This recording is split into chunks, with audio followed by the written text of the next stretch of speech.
स्वागत है आपका एक और नई वीडियो में। और इसमें हम आ चुके हैं बात करने के लिए स्पीति वैली ट्रिप की, जो भी आइटनरी थी हमारी वो, और उसके अलावा कितना एक्सपेंस हुआ, कैसे अगर तुम जाने की सोच रहे हो तो इस वीडियो के थ्रू कैसे तुम जा सकते हो, और मतलब क्या क्या प्रिकॉशंस हैं जो फॉलो कर सकते हो तुम हमारी वीडियो देख के।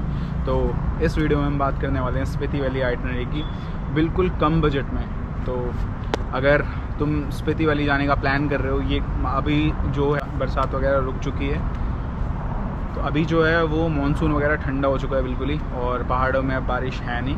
तो अगर तुम जाने का प्लान कर रहे हो तो ये बिल्कुल बेस्ट मौसम है अभी, जैसे सितंबर, अक्टूबर और नवंबर, ये बहुत बेस्ट मौसम रहेगा स्पीति जाने के लिए। तो अगर तुम जाने का प्लान कर रहे हो तो इस वीडियो को पूरी देखना, जिससे तुम्हें ये मिल जाए, ये इन्फॉर्मेशन मिल जाए कि तुम्हारे कितने पैसे लगने वाले हैं, और जब तुम जाओगे तो तुम किन किन चीज़ों का ध्यान रख सकते हो। और स्पेसिफ़िकली अगर तुम बाइक से प्लान कर रहे हो ना, तो ये वीडियो तो पक्का तुम्हारे लिए है। तो भाई शुरू करते हैं इस वीडियो को बताते हुए पॉइंट ए से पॉइंट जेड तक जो भी इन्फॉर्मेशन होगी, जो भी हमारा एक्सपीरियंस होगा वो मैं दे पाऊँगा तुम्हें। तो चलो भाई शुरू करते हैं इस वीडियो को। तो भाई सबसे पहले हम बात करते हैं स्पीति वैली अगर तुम प्लान कर रहे हो तो कितने दिन के लिए होना चाहिए। तो अगर तुम स्पीति वैली का ट्रिप प्लान कर रहे हो तो तुम्हारे पास कम से कम 8 से 9 दिन होने चाहिए, जिससे कि तुम एटलीस्ट जो मेन स्पीति है पूरा वो घूम लो, इंक्लूडेड चंद्रताल। तो 8 से 9 दिन तुम्हारे पास होने चाहिए। ये मैं बता रहा हूँ दिल्ली से, अगर तुम दिल्ली से अपनी ट्रिप स्टार्ट करने वाले हो तो जैसे मान लो अगर तुम पूरा सर्किट करना चाहते हो तो 8-9 दिन में आराम से हो जाएगा, दिल्ली टू दिल्ली पूरा। और उसके बाद अगर मान लो तुम शिमला वाले से करना चाह रहे हो और शिमला वाले से वापस लौटना चाह रहे हो, और ये मैं इसलिए बोल रहा हूँ क्योंकि अभी मनाली में जो सिचुएशन है वो थोड़ी डिज़ास्टर्स है, जैसा मैंने पहले बताया था अपनी लास्ट वीडियो में। तो जो रोड्स हैं कहीं गायब हो रखे हैं, उन पे काम चल रहा है। तो सबसे बेस्ट टाइम है इस टाइम पे जाने का, तुम शिमला वाले रूट से जाओ, और शिमला वाले रूट से जाके जब तुम उस वाले रूट से आओगे तो तुम्हें रोड भी थोड़ी कम ख़राब मिलेगी। तो यहाँ से अपना सर्किट पूरा कर सकते हो, सर्किट इन द सेंस कि वापस चंद्रताल से इसी रास्ते से आ सकते हो। अगर हाँ तुम्हें खुद जानना है कि क्या सिचुएशन है तो फॉर श्योर तुम मनाली से होते हुए जा सकते हो। तो अब हम बात करते हैं, तुम अपना जैसे मान लो तुम्हारे पास 8-9 दिन है और तुम्हारे पास ग्रुप है या तुम लोग ग्रुप प्लान कर रहे हो जाने का, तो तुम सिंपल कर सकते हो डे 1, जैसे मान लो सुबह निकलो बिल्कुल 2-3 बजे, ताकि तुम शाम तक शिमला या नारकंडा पहुंच जाओ। पहले दिन का टारगेट तुम ये रखोगे। उसके बाद नारकंडा से सीधा नारकंडा से अगर मैं तुम्हें सजेस्ट करूं तो तुम आराम से अगले दिन तक कल्पा या कल्पा के आगे जो कई जगह है, जब कल्पा से आगे जो मेन पहाड़ है वो शुरू हो जाते हैं, जो खाली पहाड़ हैं, सूखे हुए पहाड़ हैं वो शुरू हो जाते हैं। तो तुम कल्पा से आगे अगले दिन तक, जैसे मान लो डे 2 से तुम नारकंडा से निकलोगे तो तुम कल्पा, अगर तुम्हें कल्पा घूमना है तो शाम तक कल्पा पहुंच जाओ, शाम तक वो कल्पा घूम के और फिर डे 3 में तुम काजा पहुंच सकते हो। अगर तुम्हें ज़्यादा चलाना है तो तुम नारकंडा से ताबू भी पहुंच सकते हो आराम से डे 2 में, बट तीसरा दिन लग ही जाएगा तुम्हें। हाँ अगर तुम्हारे ईगो पे बात है कि हाँ नहीं मेरे को पहुंचना ही है दूसरे दिन, तो बिल्कुल पहुंच सकते हो, उसमें कोई बड़ी बात नहीं है। हमने भी रात में राइड नहीं करी थी क्योंकि वहाँ के जो रास्ते हैं बहुत पतले हैं, और जो ताबो से लेके काजा तक का पैच है वो बिल्कुल मतलब स्लाइडिंग वाला मड आता है ऊपर से अगर बारिश आती है तो, या फिर हवा भी चलती है वहाँ पे, इसलिए रात में हम राइड करना प्रेफर नहीं करते। तो हमने ये किया था। उसके बाद तुम डे 3 में पहुँच जाओगे काजा, वहाँ पे तुम रेस्ट करोगे, शाम तक ही पहुँच पाओगे अगर तुम कल्पा से निकलोगे तो। मतलब डे 3 में तुम पहुँच के आराम से देखोगे वहाँ पे मार्केट वगैरह। और डे 4 में तुम क्या कर सकते हो, हालांकि हम डे 3 में शाम को पहुँचे थे काजा, तो हमने डे 4 रेस्ट किया था, सिर्फ काजा घूमा था। काजा के पीछे स्पीति नदी है, वहाँ पे भी गए थे हम, आसपास का काजा घूमा था, और आसपास के जो कुछ रेस्टोरेंट कैफ़ेज़ हैं उनमें कुछ खाया था हमने। तो ये हमारा रूटीन था।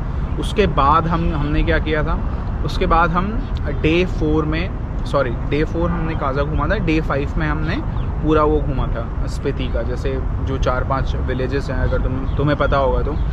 अगर मैं यहाँ से स्टार्ट करूँ तो लांगजा, फिर आता है तुम्हारा हिक्किम, फिर आता है कॉमिक, और फिर तुम इस वाले रास्ते पे आओगे हल्का सा तो की मोनेस्ट्री, उसके बाद किब्बर और चीचम आता है। किब्बर एक विलेज है जहाँ पे चीचम ब्रिज है। तो ये 5-6 जगह हैं जो तुम एक दिन में आराम से घूम सकते हो। ये तुम्हारा 30 किलोमीटर के रेडियस में फैली हुई है, तो इसमें घूम सकते हो तुम आराम से। और उसके बाद शाम को वापस आके अगले दिन के लिए डे 6 में चंद्रताल निकल सकते हो। चंद्रताल 3 या 4 घंटे की राइड है, जो तुम आराम से मान लो सुबह निकलोगे ना, तो तुम आराम से 11-12 बजे तक पहुंच जाओगे चंद्रताल। फिर वहाँ शाम का वक्त बिताओ और डे 7 में वहाँ से निकल जाओ। अगर तुम मनाली से आ रहे हो, हालांकि बाइक के लिए रास्ते खुल चुके हैं तो तुम वहाँ से आ सकते हो, बट थोड़ा बहुत रिस्की है इसलिए मैं सजेस्ट नहीं कर रहा। बाकी डे 7 पे तुम वहाँ से चंद्रताल से निकल सकते हो। मान लो डे 8 पे अगर तुम कुल्लू आके रुकते हो या उससे आगे रुकते हो और वापस इस साइड आ रहे हो, तो डे 8 और डे 9 पे तुम अपने घर पे पहुँच जाओगे। तो ऐसे तुम प्लान कर सकते हो। अगर तुम्हारे पास ज़्यादा टाइम है फिर तो कोई बात ही नहीं है, फिर तो बहुत बेस्ट है। बाकी अगर तुम मुझसे मेरी राय पूछोगे कि बेस्ट रास्ता कौन सा है, तो बेस्ट रास्ता मैं तुम्हें बता दूं तो वो है शिमला जाने का, शिमला से जाने का। शिमला वाला रूट जो है, शिमला, किन्नौर, उसके बाद स्पीति। क्योंकि वो जो रास्ता है ना, यहाँ पे जो सड़कें हैं ऑलमोस्ट ठीक है।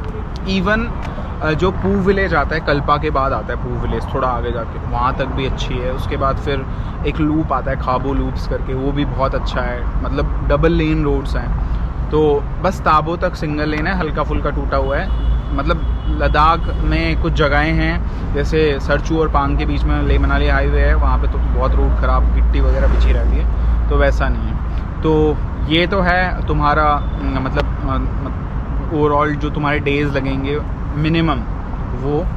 अगर तुम चंद्रताल नहीं जाना चाहते तो 6 दिन में आराम से हो जाएगा, क्योंकि चंद्रताल का रास्ता जो है वो भी थोड़ा ख़राब है, ठीक है। वहाँ से अगर तुम चंद्रताल से मनाली जाओगे उसमें ज़्यादा टाइम लगेगा, क्योंकि वो रास्ता बहुत ख़राब है। बट चंद्रताल से वापस स्पीति की तरफ आओगे तो नहीं है, तो वो तुम अपने आप देख सकते हो। बाकी अगर तुम चंद्रताल जा रखे हो, स्पीति नहीं गए हो बस, तो फिर स्पीति घूम सकते हो। तो ये तो था तुम्हारा कितने डेज़ लगेंगे। अब हम बात करते हैं सबसे पहले एक्सपेंस की, कि मान लो तुम्हारे पास 350 सीसी की कोई भी बाइक है, जैसे हमारे पास हमारी SD रोडस्टर थी। तो मैं तुम्हें बता देता हूँ हमारा पहले कितना खर्चा आया पर हेड। हमारा जो पर हेड खर्चा था वो आया हमारा 12,000 पर हेड। हमने काउंट किया था, हम जो जितना भी एक्सपेंस था 1 रुपये से लेके 1,000 रुपये तक, वो सारा हम ग्रुप में मेंशन कर रहे थे। हमारा एक्सपेंस ग्रुप होता है जब भी हम ट्रिप पे जाते हैं तो उसमें, तो हमने सब कुछ काउंट किया, तो ओवरऑल आया 12,000 पर हेड। अब मैं अगर मैं अमाउंट को थोड़ा तोड़ दूं, जैसे मान लो अगर मैं पेट्रोल की बात करूं, तो जो पेट्रोल था हमारा वो उसमें लगा 6,000 कुछ का, ठीक है, 6,500 के आसपास का, जिसमें 1700 किलोमीटर बाइक चली। और उसके अलावा रूम, क्योंकि हमारा हमने काउंट किया हमारा 6 नाइट का स्टे था। पहली नाइट का शिमला में था, दूसरी नाइट का किन्नौर में था, और तीसरी, चौथी और 5वीं नाइट का काजा में था, क्योंकि हम काजा में 3 दिन रुके थे और हम वहीं से घूम के वापस आ जाते थे काजा में। क्योंकि पहला डे हमने रेस्ट किया था, मतलब जब पहुँचे थे वो तो रेस्ट था। अगले दिन हम काजा घूमे थे और उसके अगले दिन हम आसपास पूरा घूमे थे। तो हमें जो रूम हमने काउंट किया, हमें हर जगह जो रूम था वो 1,000 रुपये का पड़ा। तो 6 नाइट का स्टे 6,000 का हुआ हमारा। उसके बाद कुछ परमिट फ़ी वगैरह थी, ठीक है, और हमारा खाने पीने का था, और कुछ हमने ख़रीदा था वो था। तो कुल मिला के 12,000 रुपये का खर्चा आया था, जिसमें से रूम और पेट्रोल का मैं बता देता हूँ तुम्हें। रूम का आया था 6,000 और पेट्रोल का आया था 6,000। ये मतलब ये कोइंसिडेंस ही है, तो 6,000 रुपये में हमारा ये हो गया। मतलब 12,000 इसमें निपट गए हमारे, और 12,000 हमने खाने पीने पे या और कुछ ख़रीदने पे उसमें लग गए हमारे। तो इस हिसाब से तुम काउंट कर सकते हो। हाँ, अगर तुम्हें इससे कम में भी अगर प्लान करना है तो बिल्कुल कर सकते हो, वो मैं तुम्हें बता दूंगा 10 में भी कैसे प्लान कर सकते हो। मतलब अगर तुम्हें क्वेश्चन हो तुम्हारा कोई, तो तुम पूछ सकते हो बिल्कुल। तो ये था हमारा एक्सपेंस। अब हम बात करते हैं रोड्स की, कि जब हम शिमला वाले रोड से गए थे उसकी कंडीशन कैसी है। तो जब हम शिमला वाले रोड से गए थे उसकी कंडीशन मतलब बहुत ठीक है अकॉर्डिंग टू मनाली वाले से, वो भी इस टाइम पे। तो मैं तुम्हें यही सजेस्ट करूँगा, अगर तुम वहाँ पे जा रहे हो तो तुम शिमला वाले रास्ते से जाओ।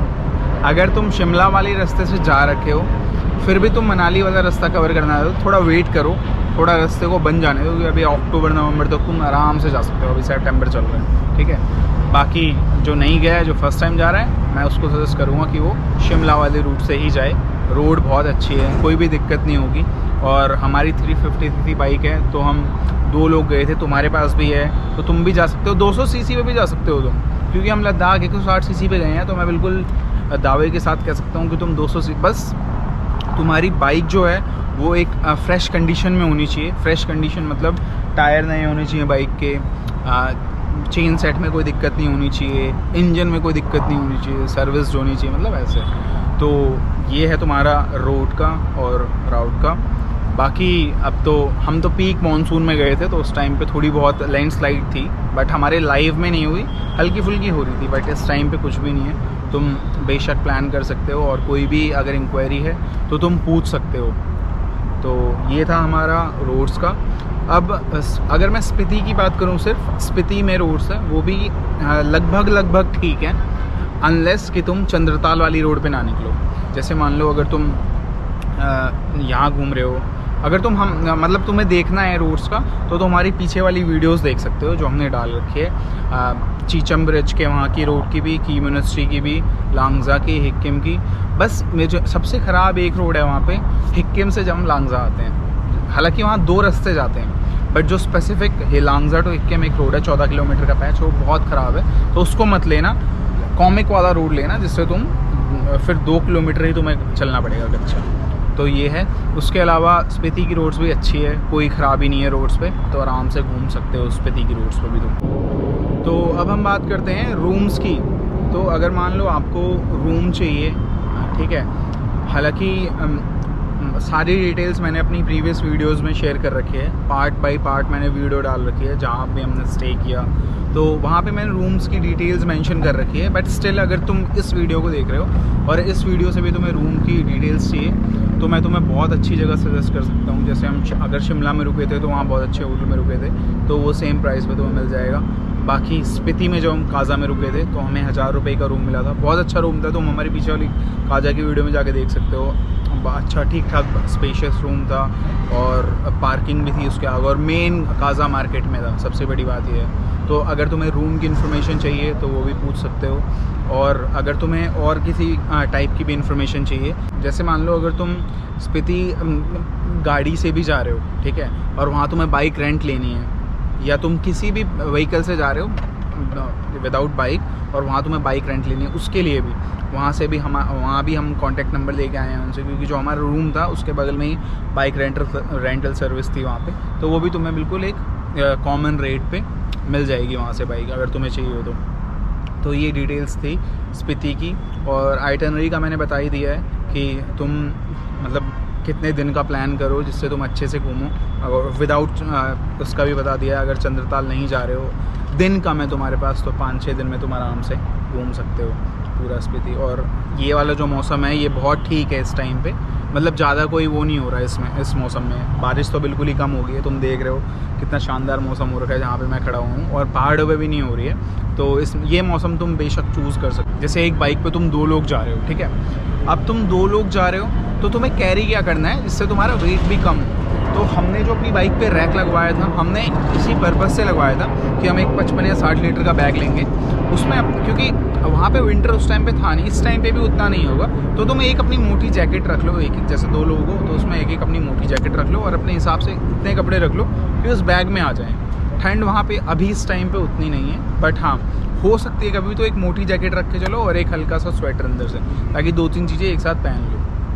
तो बस एक जैकेट रखना, ज़्यादा मत रखना इस टाइम पे, क्योंकि विंटर स्पीति पे नहीं जा रहे हो तुम। और ये सारी चीज़ रख लोगे, और मान लो तुम व्लॉगिंग करते हो या तुम वीडियोस वगैरह बनाते हो इंस्टाग्राम पे, तो तुम एक बैकपैक रख सकते हो, उसमें अपना जो भी है लैपटॉप, आईपैड, जैसे हमने रखा था लैपटॉप, आईपैड, कैमरा, एक्सेसरीज जितनी भी थी, पावर बैंक वगैरह, वो सब हमने एक बैग में रख दी थी। कुछ खाने वाने का सामान भी रख लिया था। तो ये तुम ऐसे कैरी कर सकते हो, मतलब एक रैक लगवा लो, और बाकी तुम्हारे पास अगर पायनियर्स हैं या टॉप बॉक्स हैं फिर तो क्या ही कहने, उसमें तो तुम आराम से अपना सारा सामान कैरी कर सकते हो। बट अगर जिसके पास नहीं है, मान लो जिसके पास सिर्फ बाइक है और वो लोग प्लान कर रहे हैं, तो सिंपल करोल बाग जाओ, मुझे कांटेक्ट करो, मैं नंबर दे दूँगा। ये रैक 550 या 600 रुपये में लगा था रैक। इस ये रैक लगवा के इसमें तुम आराम से अपना जो लगेज है टाई कर सकते हो। एक बैग सिंपल और एक बैकपैक हो गया तुम्हारा, बस इतना ही चाहिए होता है, इससे फालतू कुछ चाहिए नहीं होता है। तो तुम आराम से जा सकते हो, तुम्हें ज़्यादा सामान का भी लोड नहीं होगा। और एक बैक कवर ले लेना, जैसे मान लो बैग गंदा होता है या हल्की बारिश आ जाती है तो उसके लिए, जैसे हमने भी लिया था तो बहुत काम आता है वो। तो ये एक टिप्स है जो तुम फॉलो कर सकते हो। अगर तुम 2 लोग जा रहे हो तो मान लो तुम्हारे पास 200 सीसी की बाइक है या 250 सीसी की या कम सीसी की बाइक है, तो उस पर आराम से ऐसे जा सकते हो तुम। क्योंकि हम लोग क्या करते हैं, जब 2 लोग जा रहे हैं तो लगेज हमेशा हम कम रखते हैं, क्योंकि 2 लोगों का ऑलरेडी वेट हो गया है। अब उस पर हम लगेज रख देंगे तो बाइक का जो बैलेंस है वो कभी भी बिगड़ सकता है। तो इसलिए हम ट्राई करते हैं कि लगेज हमेशा कम हो। तो ये एक टिप्स थी हमारी तरफ से। बाकी रोड्स का मैंने तुम्हें बता ही दिया है, एक्सपेंसेस मैंने तुम्हें बता ही दिए हैं। हमारा एक्सपेंस कितना आया ओवरऑल 8 दिन का, क्योंकि 6 नाइट्स तो हमारी वहाँ की स्टे, मतलब इस ट्रिप पे स्टे था। उसके बाद हम जो घर से निकले हैं, एक दिन वो एक दिन ऐसे चलाने का, तो हमारे टोटल 8 दिन लगे थे पूरे इस ट्रिप पे। तो 8 दिन का जो एक्सपेंस था पर हेड वो 12,000 रुपये था। हो सकता है तुम अचंभित हो जाओगे, बट यही था। अगर तुम्हें पर्सनली डिटेल्स चाहिए होगी तो मैं भेज सकता हूँ तुम्हें, हमारे व्हाट्सएप पे रिकॉर्ड है इसका। तो 12,000 रुपये हमारा पर हेड लगा था। हालांकि हम चाहते तो हम चंद्रताल भी चले जाते, बट थोड़ा बहुत बारिश का मौसम था और रोड्स भी ख़राब थी और एक दिन का समय थोड़ा कम पड़ रहा था, इसलिए हम नहीं गए। तो ये था स्पीति का पूरा स्ट्रक्चर जो मैंने इस वीडियो में तुम्हें बता दिया है। हालांकि अगर मैं कुछ मिस कर रहा हूँ ना तो तुम मेरे कमेंट बॉक्स में आके मुझसे पूछ सकते हो। और अगर कोई भी एक्स्ट्रा जानकारी चाहिए तुम्हें, कि अगर मान लो तुम पहले दिन से निकले हो तो तुम्हें कौन सा सबसे बेस्ट स्टे लेना चाहिए, तो मैं पर्सनली तुम्हें सजेस्ट करूँगा कि तुम कम से कम पहले दिन निकल के नारकंडा तो पहुँच ही जाओ, क्योंकि शिमला दिल्ली से 300-350 के बीच में है, ठीक है। नारकंडा तुम्हारा 400-450 के बीच में। तो मैं इतना श्योर हूँ, अगर तुमने कभी बाइक ट्रिप की है इससे पहले, तो मतलब 12 घंटे या 13 घंटे में आराम से रुक के भी 400-450 घंटे चला लेता है आदमी। और उसके बाद जब तुम नारकंडा पहुँच जाओगे तो तुम्हारा वो हाफ वे हो जाएगा काजा, नारकंडा से काजा का, मतलब 400 और बचेगा। फिर तुम क्या कर सकते हो, 200 अगले दिन चलाओ और मतलब धीरे धीरे जाओ ऐसे रेस्ट लेके, तो तुम ऐसे भी जा सकते हो। अगर तुमने बहुत सारी ट्रिप कर ली हैं तो फिर तो तुम भाई 1.5 दिन में जा सकते हो। जैसे एक दिन तुम सीधा कल्पा पहुँचो 560 किलोमीटर के आसपास, अगले दिन काजा पहुँच जाओ, ऐसे तुम जा सकते हो। तो भाई ईगो पे कभी मत लेना राइडिंग करते वक्त। राइडिंग एक ऐसी चीज़ है, जितना तुम टाइम लेके चलाओगे, जितना तुम बाइक टाइम लेके चलाओगे और टाइम दोगे बाइक को भी, तो तुम्हें बहुत अच्छी परफॉर्मेंस मिलेगी। अगर तुम जल्दबाजी में रहोगे तो भाई कुछ भी हो सकता है, एक्सीडेंट भी हो सकता है, बाइक ख़राब हो सकती है, तुम्हारी बॉडी में थकान हो सकती है, टेम्परेचर का कोई इशू हो सकता है, ये सब हो सकता है। तो इन सब चीज़ों का हमेशा ध्यान रखना राइडिंग करते वक्त। कभी भी ईगो में आके लंबे रूट को जल्दी कवर करने की मत सोचना। जो उसका एक्चुअल टाइम है उसको उसी टाइम पे कवर करो, क्योंकि तुम ऑलरेडी छुट्टी लगवा के आए हो तो कोई फ़र्क नहीं पड़ रहा उससे। तो ये थी तुम्हारे लिए एक राय मेरी तरफ से। बाकी इसके अलावा अगर कोई तुम्हारे कोई और क्वेश्चंस हों या तुम्हें कोई और क्वेश्चंस पूछने हों तो तुम बिल्कुल पूछ सकते हो, कमेंट कर सकते हो, और उसके बाद तुम हमें डीएम कर सकते हो। बाकी इस वीडियो को फिर करते हैं यहीं पे ख़त्म। मिलते हैं तुमसे नेक्स्ट वीडियो में किसी एक नए ट्रैक पे। अभी हम ट्रैक पे जाने की सोच रहे हैं, तो अब सीधा मिलेंगे तुमसे एक नए ट्रैक पे, और फिर वहाँ पे जो मेन नेचर की वो होगी उससे तुम्हारा परिचय कराएंगे। चलो फिर मिलते हैं नेक्स्ट वीडियो में। तब तक के लिए सबको नमस्ते, सत श्री अकाल, अस्सलाम वालेकुम। चलो बाय।